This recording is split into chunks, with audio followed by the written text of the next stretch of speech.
It's that time of the week. Clean your boots, cut some oranges up, get yourself mentally prepared for another epic week of Wide Upper Bush rugby. I'm Anton Persico. You're watching the Childsy and Persico show, and I'm with the famous Mark Childs. Childsy, you must be feeling pretty good today. Well, I'm feeling better today than I was last week, Persico, yeah.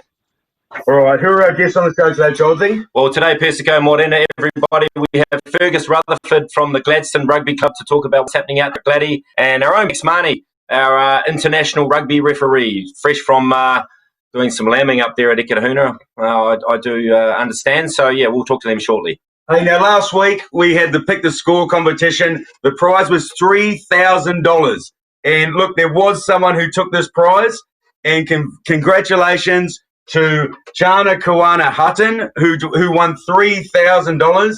Now, we were going to get Jana on the show today, but since we transferred the money on Wednesday, she hasn't returned our calls.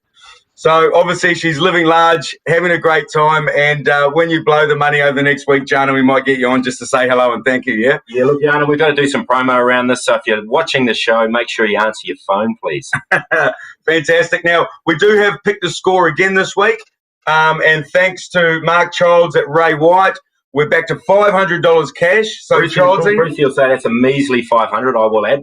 All right, so again, we're going to tell you what the feature game is for the week. And you've got to put your comments below the winning team, the exact score. Obviously, the rules are the first to pick that score gets it. No split prizes, no super overs. So make sure you put your score in the comments below, and you could be just as lucky as Jana last week. But talking about luck, look, it's gone both ways this week, Childsy. I thought I had it up on you until about 3 o'clock on Friday. However, let's talk about your week. Last Friday, you had to buy me lunch. This was you dressed in the Maris kit at the White Swan. And then after that, you decided after the show on Saturday morning, you went and flushed my Maris kit down my toilet and blocked the drain. This is the Maris kit with my toothbrush in the toilet. But then karma sort of struck with you, Childsy. What happened after that? Well, I decided to turn up to Maris for their 75th Jubilee. And you could say, because you've spread that photo you can see there, through the club rooms, I was public enemy number one. So a few daggers out for me there. Then what happened after that? Well, I was escorted out by Elton Lambert, to be fair. I didn't last long. And then what happened on Saturday? We lost to Ikitahuna. And then what happened after that? I had to pay out $1,000 for Pick the Score. And then what happened in the show last week with your picks? Well, I got none from 4. Yep. And then what happened on Thursday night? A few of the other Greytown blokes had a few wagers with you, Persico. Yep. JT, Jonathan Tanner, bet you $100 bottle of Pinot Noir that Marty would beat Maris. Thank you. And Tavita Isaac, our captain, bet you a mutton that you would also lose to Maris. I was expecting this mutton to be come straight from the butcher in a polystyrene tub. But if you look on Facebook last night on Friday, you'll notice that Tavita has decided to let live sheep loose in my apartment while I wasn't there on Friday. And and you can hear it still out the window now. I've got it in my little courtyard, and you can hear it, and it has crapped absolutely everywhere. So I've been up all night getting professional cleaners in. So, but thank you guys for playing up on your bets. It's so awesome dealing with you Greytown guys. Well, yeah, Lannister always pays his debts. And I would say, not to mention any names, but Tavita Isaac and Chaz Matthews, well done to you. Yeah, well done, boys. Awesome. Now, we're just going to quickly touch on the Biggest Loser contest. Hopefully, Childsy's luck continues into this week. And the Biggest Loser contest last week, me and Childsy have decided to get in shape. We've hit the gym a bit this week, and Childsy weighed in at 95.2 kilos. I was 92.1. And let's have a look at the results after this week's weigh-in. Childsy, can you move over a bit? Childsy has increased 0.3 of a kilo. How'd you do that? Look, after the week I had to have a bit of comfort food. I haven't had a beer all week. I've been to the gym 5 times. I've gone. I've dropped almost over half a kilo. Yeah, so full of it. This is awesome. How Childsy just keeps getting bigger. Yeah, you're so full of it. But look, you're playing the short game. I'm playing the long game. Maris are playing the short game. We'll see who wins at the end of the season. Awesome. Now, hey, we're going to introduce our first guest to the show. Childsy, you going to do that? Yeah, welcome, Bex Marnie. Morena Bex. How are you? Oh, well, I've had a bad week, but I'm feeling much better now that it's a Saturday morning. My place is looking like it is. Now, Bex, welcome to the show, and thanks for tuning in. I know it's been difficult for you to make it here with all your work on the farm and all your rugby refereeing duties. But look, just tell us, Bex, you're the only premier women's referee in our region. How did you first get started into rugby refereeing? Oh, just a change from just wanting to have a change over from playing. I played Blackferns and played rugby for a long time, and then the kids came along, and I thought I would maybe keep my feet on the ground at home and stick around and do some club rugby and just see how it went from there. But it sort of turned out the complete opposite, really. Well, apart from this year, obviously with COVID, plus I'm never home, or it feels like I'm never home. Yeah, and tell us a little bit about the COVID effect, how that's affected your refereeing. Yeah, hugely.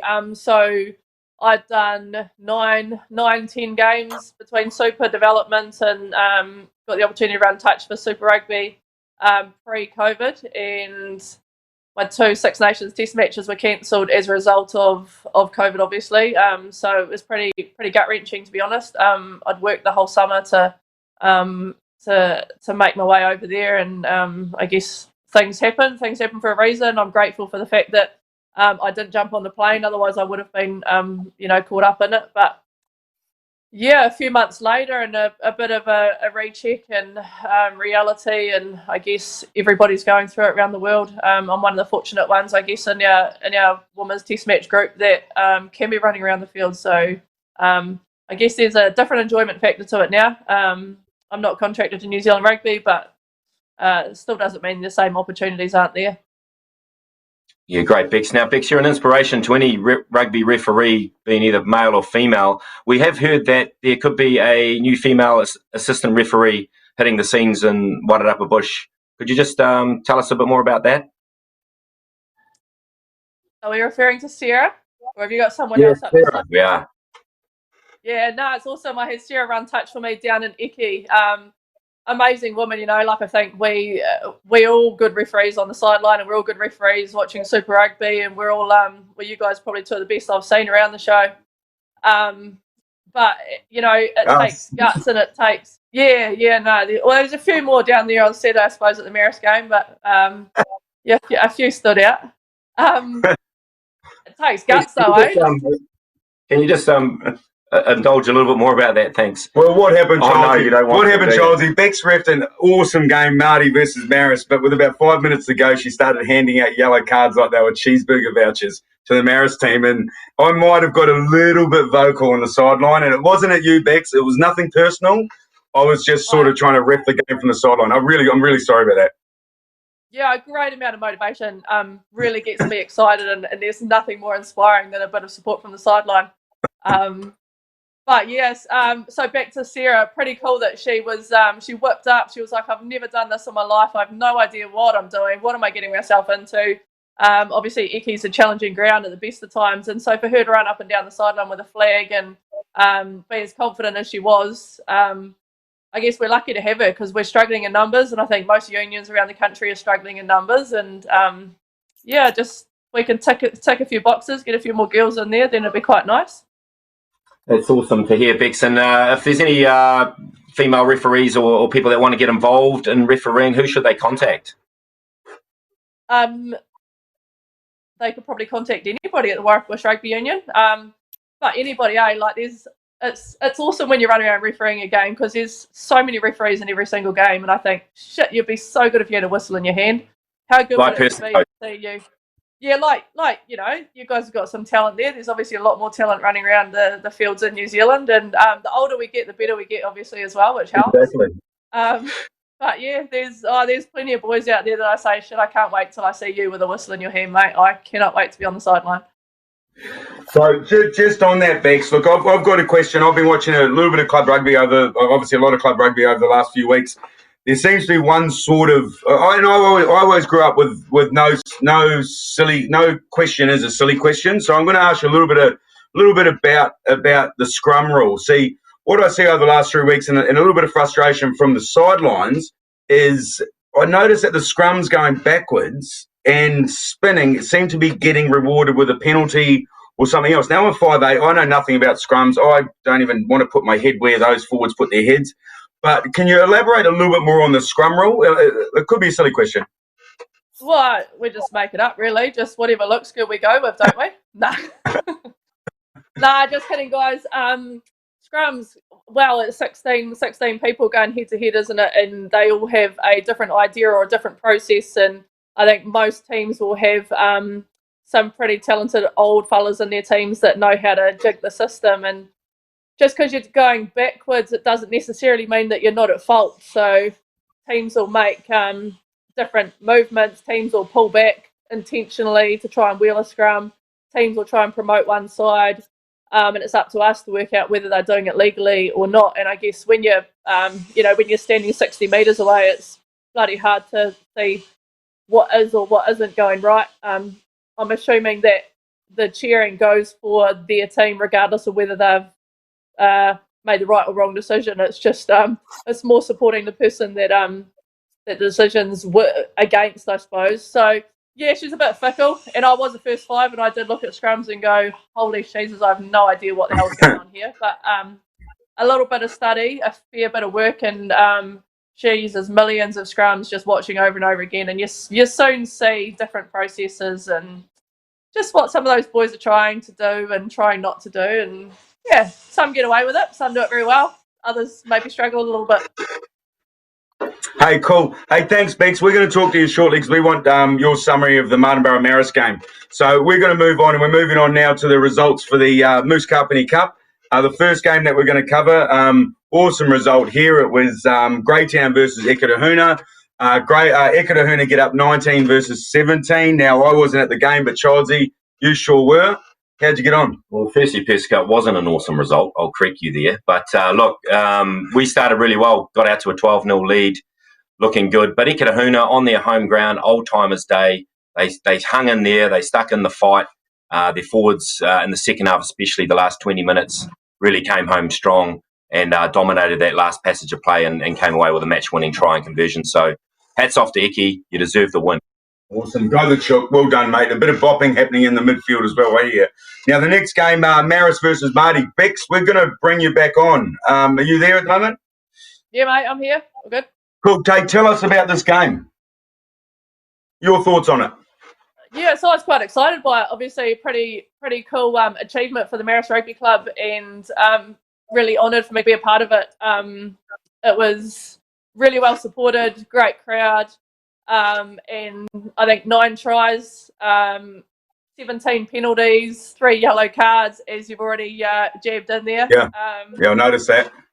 But from my perspective, look, the boys genuinely wanted to play rugby. The field's in pretty mint condition, and I think probably the team that used the ball best is the team that won at the end of the day. I actually didn't have the score. I could only see the score on the scoreboard, and wasn't actually sure what the score was come the final whistle. It was sort of that helter-skelter and backwards and forwards. But I just loving the club rugby this year, mate. It's for me, it's on par with some of the stuff I'm seeing in the First Division unions, and the boys are prepared to throw the ball around and have a go from anywhere, and we're not seeing as much kicking, I don't think, as we have in the past. So it's exciting. Yeah, totally agree. That's really cool and great news to hear as well. Now, the next game we're going to cover is Carterton versus Coast. Childsy, you've got a little bit on this one? Yeah, absolute cliffhanger there. Carterton coming away with the chocolates at the end. Both teams, again, like Bex mentioned, willing to use the ball, really use their full 15. So another example of a game of club rugby where the spectators have been enthralled by it. Carterton saying they're flying under the radar now, not so much. They're a top-of-the-table team. They're a hard nut to crack, very well coached, very well organised. They'll be difficult for Greytown this weekend. Cool. Next game, Gladdy versus Pioneer. Childsy, you're going to introduce our next guest? Yeah, welcome Fergus Rutherford, fresh from the office. Ferg, how are you? Childsy, all good and friendly fielding today. That's where they have annually the running of the lambs around the clock tower. I hear you guys had a bit of that yourself not so long ago.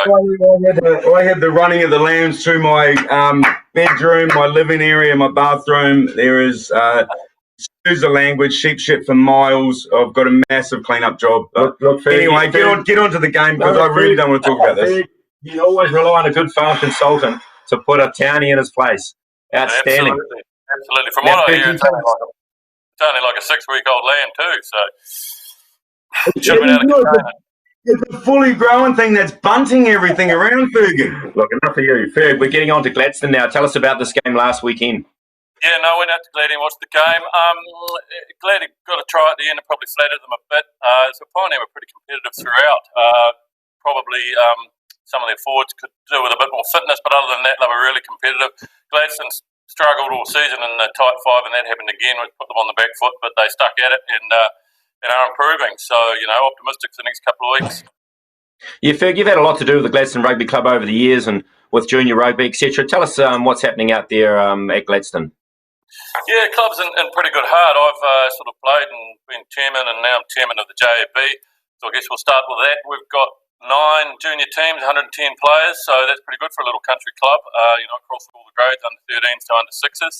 Our senior thirds are having a bit of a renaissance this year. They've sort of been cellar dwellers for a number of seasons, but ended up just outside the top 4 this year and had this season and lost to Carlton last week. If they'd won that, they would have been inside the top 4. So look, they're having a much better season. The senior A's probably having their most disappointing season for a number of years on the back of losing a few players, a few key players. But hey, the club's in good heart, good support.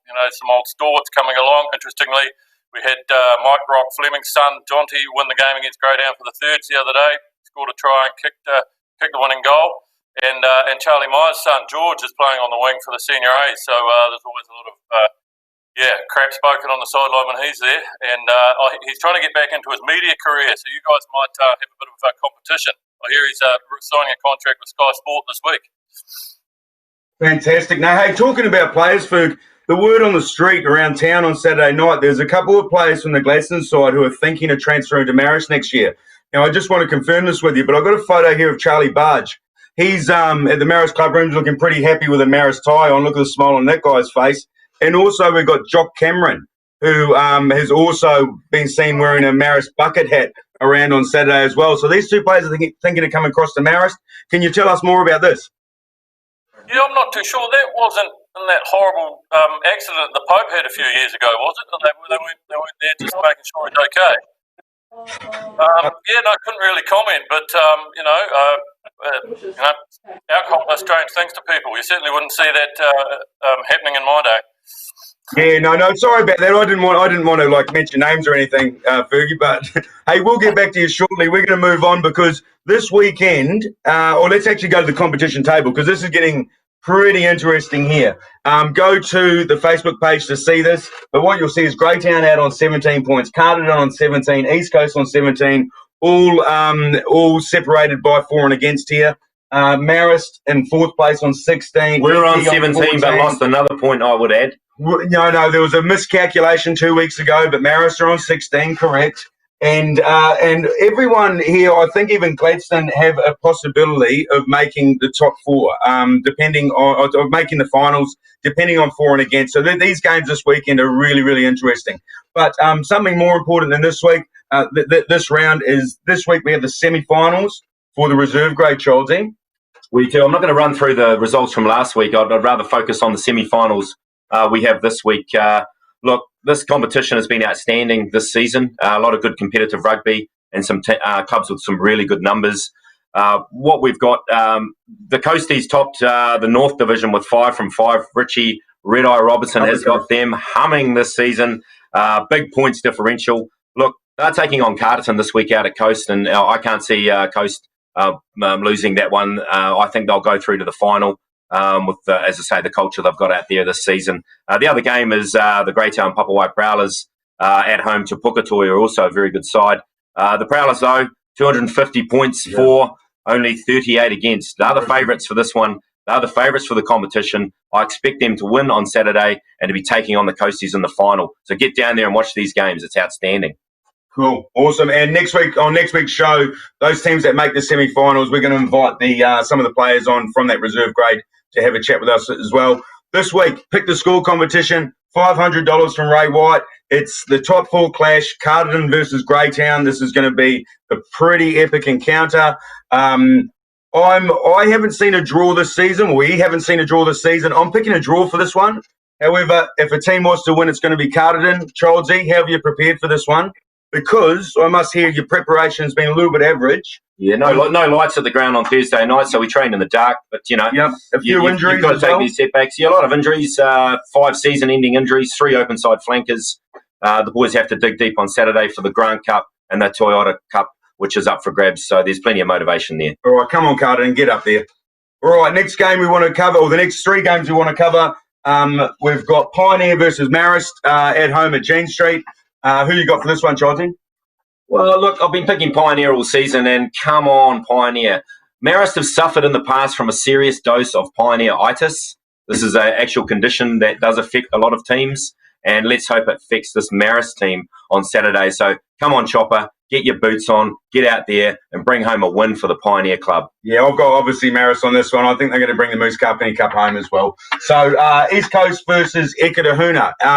Now, the Riversdale Beach Store, Hayden Meads from the Riversdale Beach Store has given us 10 Riversdale burgers.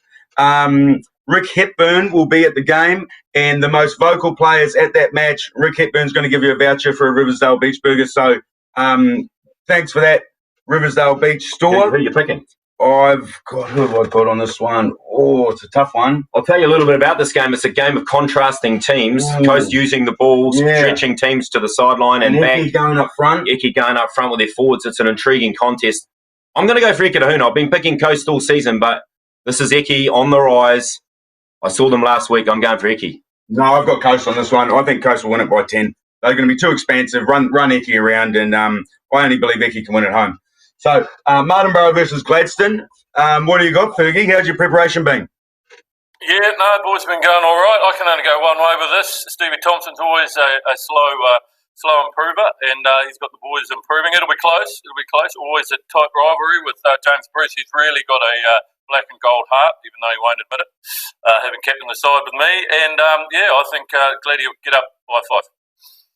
Yeah, Ferg, I'm going to agree. Gladdy haven't done a lot this season. Everyone knows that, but it's do or die for Gladdy. And look, that team, so much experience. A great man in Stevie Thompson at the realm. Let's pick Gladdy in this one. You'll go for Martinborough, of course. I've got Martinborough. Go up, Marty. Yeah, all his mates he dobbed in, down there, so he's back in the good. I've got to try and get some brownie points back with the Marty boys. So go, Marty. Come on, Brucey. All right, now we just quickly want to talk about the What About You campaign. It's about looking after your mates, and it's about doing things like what Childsy and Tavita Isaac just did for me. They're just absolutely top blokes. But, guys, after the matches, when you're out there having a couple of beers, please look out for your mates. Don't get in trouble. Childsy, do you want to add anything to this? Well, I just think, look, once the clock strikes 12, you should all just go home and not hang out anywhere. Look, just look after your mates and watch what you're drinking. That's a real key for this whole campaign. So anyone that's watching this that's seen something or rather going on, make sure you're protecting other people. It's really important. Yeah, cool. Now, Childsy wants to do a little blast again to generate some more business, and this is how we get the money for the Pick the Score competition. So this is very important. So I'm going to let you have your time here, Childsy. Yeah, well, look, listings are very tight in this market at the moment. It's a 40-year low of listings in this region. So list and sell your property with me, Mark Childs, Ray White, $500 to a sports club of your choice. Guys, thanks for watching. Thank you, Bex, for coming on the show. Thank you, Fergie, for being on the show. Have an epic weekend of club rugby, and we look forward to seeing you next week. Thanks for watching. See you later. Cheers.